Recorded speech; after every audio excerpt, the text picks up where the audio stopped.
Hi friends, welcome to our channel. நம்ம இன்னைக்கு பண்ண போறது மாங்காய் பச்சடி. இப்போ அடுப்பை பத்த வச்சிட்டு panல தேவையான அளவுக்கு எண்ணெய் ஊத்திக்கோங்க.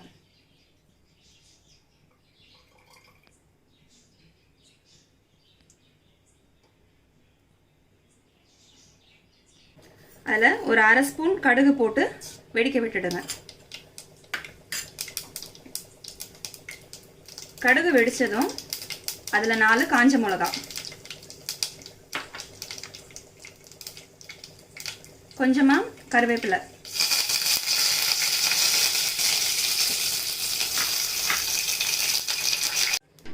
இப்போ கடுகு கறிவேப்பிலை எல்லாம் பொரிஞ்சதுக்கு அப்புறம் ஒரு பெரிய சைஸ் வெங்காயத்தை பொடிசா நறுக்கி அதை போட்டு வதக்கிக்கணும்.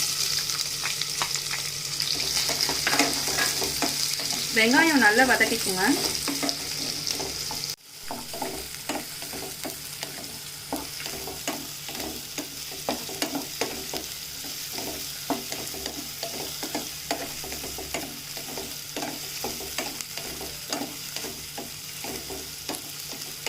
இப்போ வெங்காயம் நல்லா வதங்கிருச்சு. வெங்காயம் வதங்கினதுக்கு அப்புறம் கொஞ்சமா மஞ்சள் தூள்,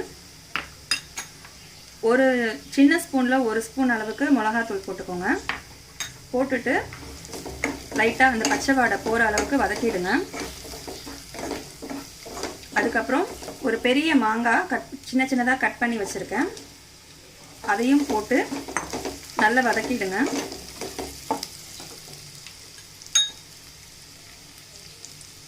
கொஞ்சமா உப்பு,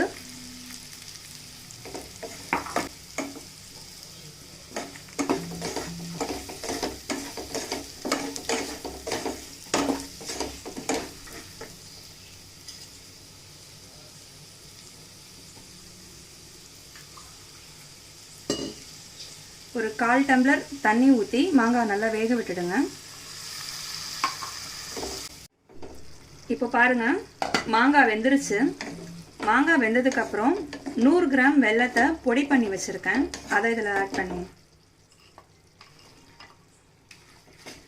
வெல்லத்தை இப்போ நல்லா கிண்டிகிட்டே இருந்தீங்கன்னா இதுல இருந்து பாகு வந்துடும். அதனால தண்ணி எதுவும் ஆட் பண்ண தேவையில்லை.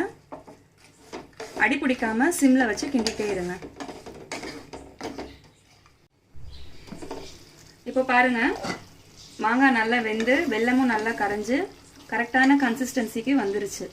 இந்த இதில் வந்து இனிப்பு, புளிப்பு, காரம் எல்லாமே இருக்கும். இப்போ ரெடி ஆயிடுச்சு. இதை நம்ம வந்து ஒரு பவுல்ல மாத்திக்கலாம்.